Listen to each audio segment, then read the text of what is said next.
Like 100%. they want a true story. So if you can like really just take the time to look back in your own history and be like, hey, I did this thing, and it might be when you were a kid. It could be a small thing where everyone thought I wasn't going to be able to do it, but I did do it. Or everyone thought this was a bad idea, but I really believed in it and I did it anyway. Those are the kinds of moments that you can remind your brain, like, hey, I've been here before. I've faced a challenge before and it's turned out differently than everyone else thought it would. And that's a real gift in terms of resilience. That's amazing. Yeah. Yeah, I think a big point that, most people can take away from that is like when it comes to trying to find those stories as you get older and as you're an adult, it's harder and harder to find those, difficult things that Yeah. you've done Yeah. because Because maybe we you shy away from them. yeah, we shy away from them Yeah. as we get older Yeah. and, maybe you get a little bit more complacent, you go to work, you kind of do whatever.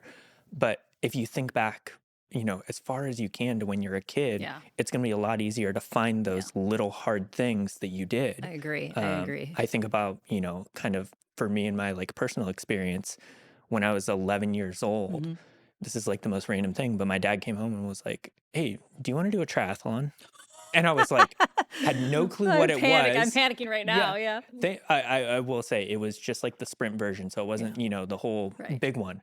But he was just like, yeah, like What a a good couple of my dad. friends said, hey, we want to go do this. We're going to train. I think it'd be a good thing for Hmm. you and your son to do.